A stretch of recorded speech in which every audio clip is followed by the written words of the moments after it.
Welcome to Worldview Matters, discussing controversial issues, discerning current events, defending biblical Christianity.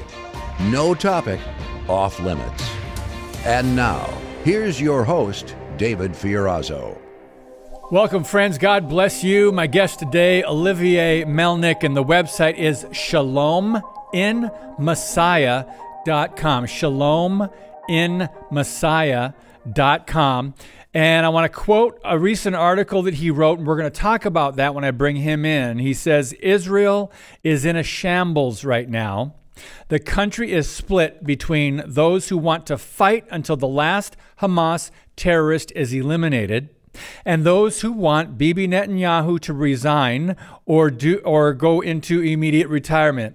He says Israelis are tired, scared, and despite all this, life must go on in Israel. We're going to talk about that with Olivier Melnick. Brother, good to see you again. Thanks for your time today.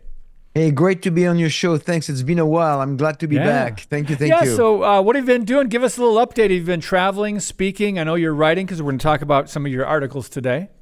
Yeah, I mean, I try to stay on top of the news, which, of course, on the topic of Israel, end times, and anti-Semitism, I just have to pick which one every day.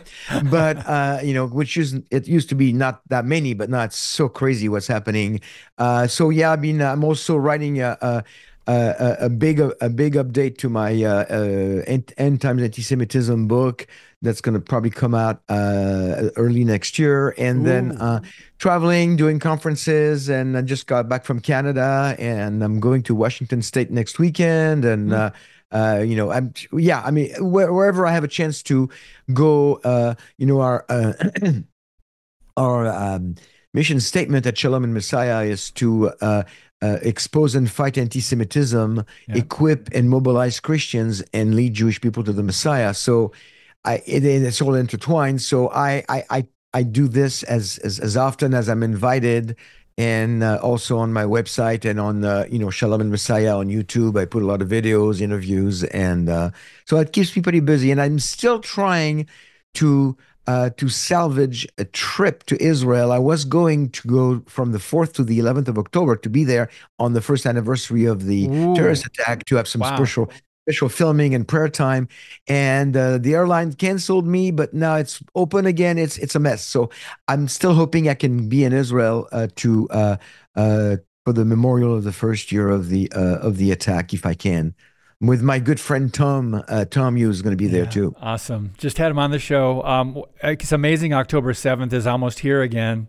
I know. Really amazing. And I hope people don't forget, but I think a lot of people have forgotten. I mean, just like the Holocaust and just like 9/11, which we just had in America, we will never forget. And 6 months later, people are about their business. I think that's just human nature, part of it. Before we get into your article, would you like to speak to that? Because what happened in Israel on October 7 last year was demonic, was horrific, was unprecedented. And it's amazing to see how the world has responded. And maybe we shouldn't be surprised. Speak to that, Olivier. Yeah, so what happened last year was, it was a terrorist attack. 1,200 Israeli people were massacred in a bloodbath. In the south near the Gaza border, a couple of kibbutzim and that were attacked, and then they took about 240 hostages, raped women, killed children, elderly. The Hamas really did what they did. As much as I'm careful not to draw parallels, it can be compared to some of the Holocaust, what happened during the Holocaust, the treatment of the Jews. And again, my entire time that I've been teaching on anti-Semitism, which goes on almost 25 years now, I'm always very, very cautious not to compare anything to the Holocaust. But some people have said already that this was almost like a Holocaust 2.0, even though the numbers are not there, but the intensity and the brutality can compare it to the Holocaust. And what was amazing is that within a week, maybe even less, the entire world completely shifted their focus on Gaza Strip, Palestinians being killed and innocent Palestinians being killed. And it's like nobody wanted to talk about the 1,200 murdered a week before. You would think that the world would come and say, hey, what happened in Israel was terrible. This has to stop. And what the world has done is like, hey, what is happening in Gaza is terrible. It has to stop. We need a ceasefire.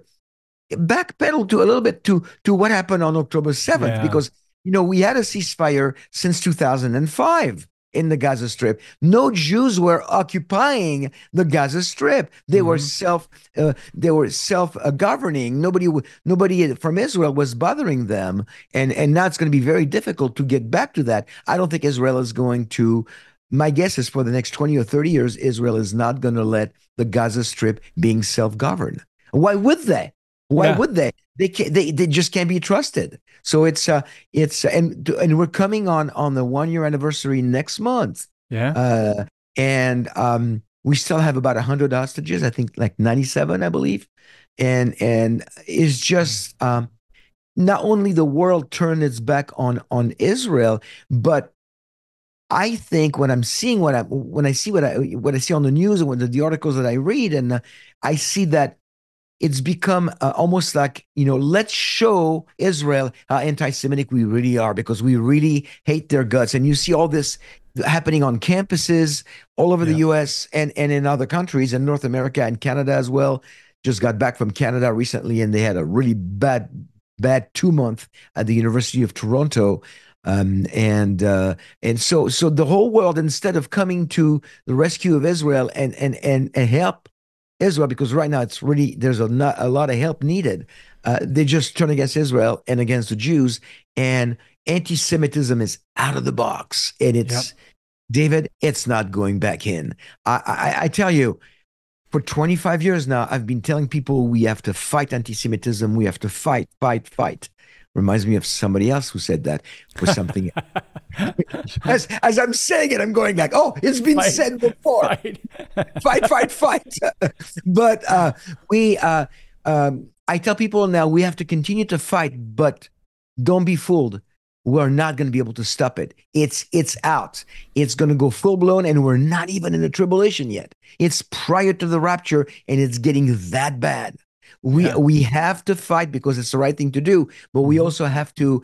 My call right now, which is why I shifted ministries within the same mission of wanting to see my people come to Messiah Yeshua. My call right now is to equip and mobilize Christians, to telling them fight anti-Semitism, but also tell your Jewish friends, if you need me, I'm here for you. Well, these are all important points that you just made, and equipping believers to be able to respond to the anti-Semitism with truth, with facts, with the biblical worldview. That's so important. And I want to go back. Yeah. You mentioned a lot of things that I wanted to talk about, and I want to bring up your article on your website, because you already mentioned a couple points. And the article, friends, is over at shalominmessiah.com. 6 signs we have arrived at a repeat of the 1930s and 40s. 6 signs we have arrived. And one of the things you were talking about, let me just read this. It says, in an eerie precursor to the prophecy of Zechariah 12:3, it already looks like the whole world is turning against the Jews in Israel and globally. And then you go on and say the opposite should be happening, and yet Israel is being painted as the genocidal Jewish state. We need to set the record straight because the media won't. So, Olivier, let's stop right there. We know the media's bias. We know their worldview. It's anti-Christian, anti-Israel. But what should have happened, even shortly after October 7, when some of the video was released, that Hamas, they took video, and when some of that was released, it's amazing to me, even what was going on college campuses, they were almost doubling down and justifying, saying, well, yeah, that's justified. What happens? So there's a spiritual dynamic that's really demonic against the Jews that's behind this, that's driving this. Go ahead and speak to that for a moment. Well, I have a definition of anti-Semitism that I've used for probably 2 decades, and I fine-tuned it a little bit in the last several years, and I emphasize two words at the beginning of my definition. My definition used to be that anti-Semitism is the hatred of Israel and the Jewish people characterized by thoughts, words, and deeds against them. And then about maybe 5 years ago, maybe a little more, I started adding those two words. Anti-Semitism is the irrational and demonic hatred of Israel and the Jewish people characterized by thoughts, words, and deeds against them. And the reason why it's so important, is because unless we understand that anti-Semitism comes from Satan, who wants to destroy the Jews, then we won't be able to understand it and let alone fight it, because you cannot fight something you don't understand. So irrational, because it's from the enemy, who can make the irrational sound and look rational. I mean, you get things like it boggles my mind. Queers for Palestine. I'm sorry, David, but those words don't belong in the same sentence. No, because anybody who has and the homosexual lifestyle, I don't agree with it, but it's a choice. I'm just, that's their choice. I don't agree. I don't think it's biblical, but they need to understand, if they were to be having a homosexual lifestyle in Palestine or in the Middle East, they would not make it for an hour. That's right. They would get killed. That's right. So it's very irrational. Yeah. It's very irrational, but people don't care. It sounds right to them, because the enemy is deceiving them. He is the master of lies. And I've said this before on your show, I'm sure, but the reason why Satan is doing this is because he understands the Bible probably better than most of us. But he's not omniscient. He doesn't know all, because he's a created being. He's the fallen angel. He was created by God, but he understands that at the end of the story, Israel, corporately, the Jewish people will call upon the one who they have pierced, according to Zechariah 12:10, and they will say, Baruch haba b'Shem Adonai, blessed is he who comes in the name of the Lord, which Jesus said, surely you will not see me again until you say, blessed is he who comes in the name of the Lord. So Jesus told Israel, listen, I came for you. Some of you rejected me, not all of you. Some of you rejected me. I'm opening my program to all people now, but I will return for Israel. And at the end of the story, Israel will call me, and that's when I return. So when Israel calls Jesus, he comes back. That's the second coming. That's not the rapture. That's after the rapture. There's a 7-year tribulation in between that. And Satan knows when that happens, it's not looking good for him, because his career is over, and he is, pun intended, he's toast. Pun intended. Amen. So, that's right. So he wants to stop it, and so he is the creator of anti-Semitism, and we're seeing right now this rebirth of all the things that took place in the 30s and 40s. And David, what is killing me is that my own people don't see it. It's one of the 6 points in my article, the Jewish denial. I talked to an Orthodox rabbi recently in my hometown here in Texas. I met him for coffee, and I said, I lost my father in Auschwitz. Anti-Semitism was an issue then, and it's an issue now, and it's getting as bad, and they're going to come after us. And he knew that I believed that Jesus is the Messiah. And I told him, I said, listen, I know you and I don't agree theologically. We're not on the same page. I get that. But in the eyes of an anti-Semite, you're as Jewish as I am. I'm as Jewish as you are. They want us dead. So we need to work together, and we need to be prepared for that. And he said, well, I appreciate your concern. Our people will take care of ourselves. And I'm thinking, yes, as a rabbi, you are the spiritual leader of your flock, of your community, of your synagogue. I get that. But you know what? If all of your Jewish people within your community are all together so that you can protect them, you're still a bunch of Jews at risk. And so the vast majority of the Jewish community thinks that we'll take care of ourselves, or think that maybe it's exaggerated, and so they're in denial. Not even to mention the fact that most of them still say that they're going to vote Democrat. This boggles my mind. Head scratcher. Well, we've got to take a pause with Olivier Melnick. By the way, I didn't mention the YouTube page. It's Shalom in Messiah Ministries on YouTube, equipping, mobilizing, reaching out with Olivier Melnick. We'll be right back on Worldview Matters. Today's show is brought to you by Harbinger's Daily, world news biblically understood. Stay informed at harbingersdaily.com.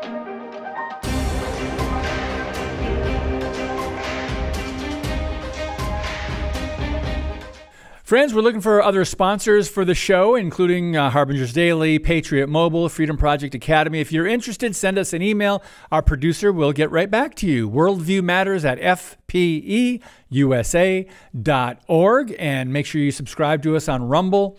I want to get back to, I'm talking about two different articles with Olivier Melnick. They're both on his website, shalominmessiah.com. One of them I already mentioned, six signs we have arrived at a repeat of the 1930s and 40s. The other article, though, that I want to ask you about, Olivier, is good luck finding moral equivalence in the Hamas-Israel war. And you mentioned earlier, I want to make sure you emphasize this, Hamas broke the ceasefire. People are pushing Israel right now. There should be a ceasefire, but they're ignoring that a ceasefire was in place before October 7 last year. Talk a little bit about that. A lot of people they're not aware of that. Well, yeah, I mean, Hamas had elections in, I believe, 2005, and they won the elections, and it took took the leadership of the Gaza Strip in Southwest Israel. And by 2006, officially, they were in charge of everything in the Gaza Strip. So 2006 to 2023, that's 17 years, basically, between 17 and 18 years that Hamas was in control of the Gaza Strip. And, and the world knows.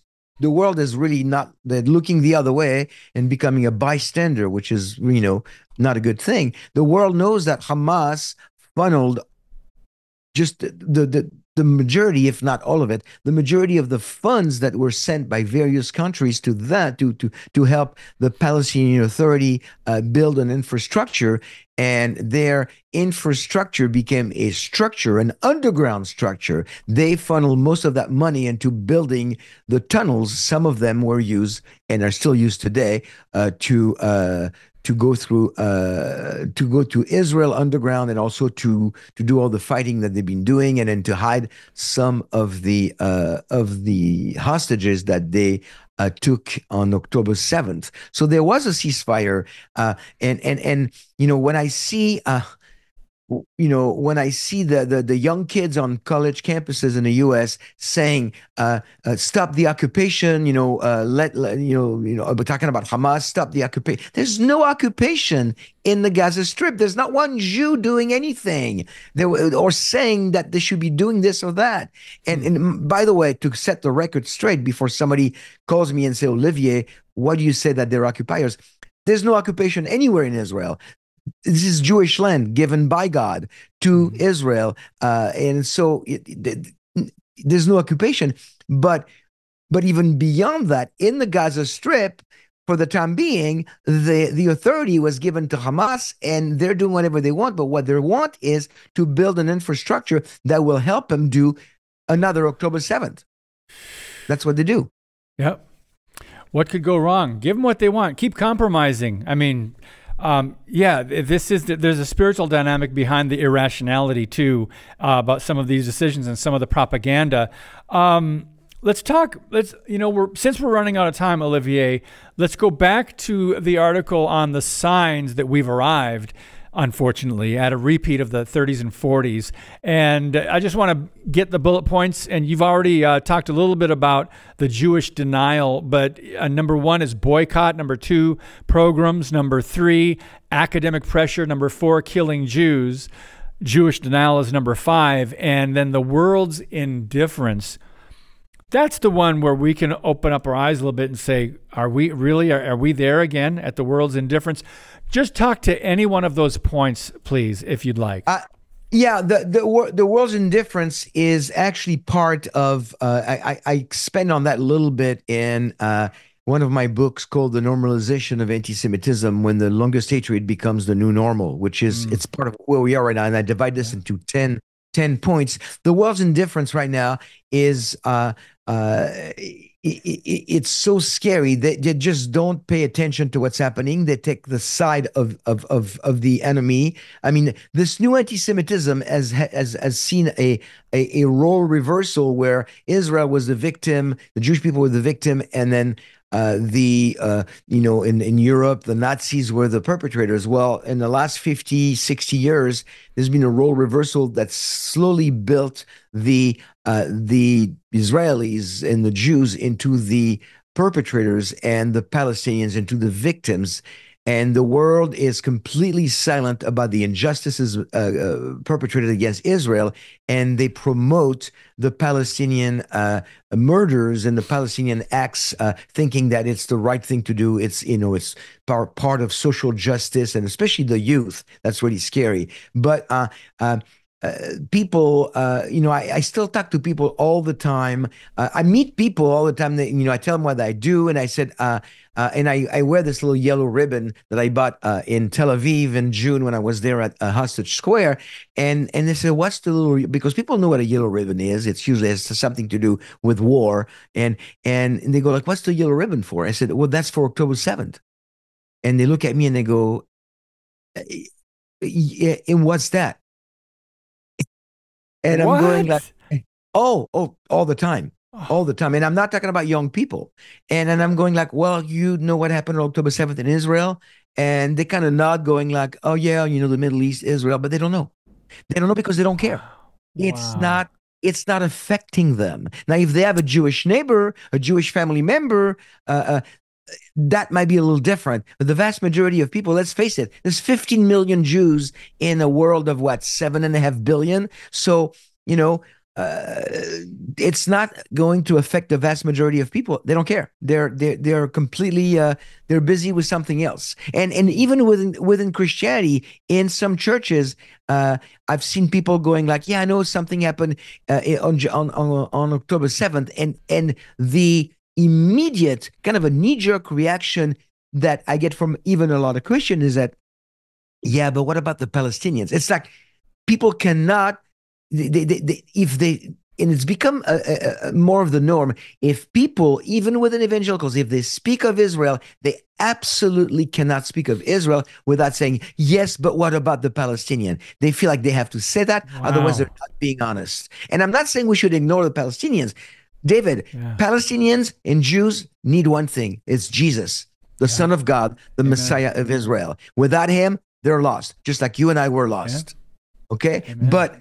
But from a geopolitical standpoint, they're not paying attention, and they're looking in the wrong places for social justice. So you've got that, and that leads to things like that took place in LA and in Brooklyn. Pogroms, organized riots. And the police in LA, there was a pogrom recently. There was a riot on the streets in front of a synagogue, and the police was asked to stand down. Wow. Why? Stand down. So if this is what Jewish people can expect of their local police, no wonder Jews are making aliyah right now in droves. The irony, David, is, think about it. Everywhere in the world, including my own family out of France right now, doing their papers to make aliyah. My sister is my only surviving member of my family, and my 3 nephews and nieces were all modern Orthodox. They're moving to Israel within the next couple of years, if not sooner. And think about this for a second. Nowhere in the world is a Jew safe right now except in Israel. And yet Israel is in a full-blown war. What does that tell you? Wow. Now that's perspective when you look at it that way. So we're running out of time, and I just did want to talk to you briefly about some of the lies in the recent debate with President Trump and Kamala Harris, VP Kamala Harris. And she said she was pro-Israel, or I just paraphrased. I don't remember how she worded it, but she supports Israel. And if you look at the policies of the Biden administration, it's a head scratcher. And of course, the ABC Democrat moderators didn't challenge her on any of those points. But I want to just get your thoughts on that and this current administration, and maybe that statement in the debate. Well, her statement that she's pro-Israel was just it was just another series of words that she wanted to just throw at people to make it sound like she was pro-Israel, but she's not pro-Israel. Biden administration is not pro-Israel. Recently Netanyahu visited the States and she was not even available to meet with them. What kind of a slap in the face is that? Yeah. My biggest concern is that with the multi fronts that Israel is facing right now, with still in Gaza, and then north in Lebanon and Syria and Iran and Judea Samaria, which is the West Bank. Some people call it that. Israel is like fighting multiple fronts, and then they might be attacked not so much to invade them, but to deplete their Iron Dome arsenal. Yeah. And then when it's depleted and they try to get more, America and some parts of Europe will say, well, not so quick. If you don't do a ceasefire, we're not going to send you anything. And then the real attack and invasion will come because they can't defend themselves. So that's a fear. That's a real concern. But this current administration is not in favor of Israel. They're just lying. Are people that ignorant or they will believe the talking points and not do any of the research for themselves? Are they that ignorant, buying even the propaganda that Israel, they're occupiers, right? They are occupying the land. People won't go and look at the Bible or world history, or they won't acknowledge the truth. They just believe, oh yeah, that sounds good. So there's this mob mentality, I think, that takes place. Don't you think? Absolutely. And David, at the end of the day, we shouldn't be surprised. This is an ongoing, exponentially increasing, an ongoing setting up of Zechariah 12:3. Yeah. In this day, the Lord says that the whole world will go against Jerusalem. Yeah. We are seeing right now people that are going after Israel and the Jews. One group after the other, and even some, we can talk about that in another show maybe. A lot of the conservatives are not turning their back on Israel, which you never thought that would happen. No, head scratcher. Well, we understand. It's prophetic. Olivier Melnick, ShalomInMessiah.com. Thank you for the important work that you do, and Lord willing, we'll talk again soon. God bless you, brother. Thank you. Thank you, David. Shalom. All right, shalom. Friends, just go to the website. Make sure you check out his YouTube channel as well. God bless you. And as always, keep speaking the truth about things that matter.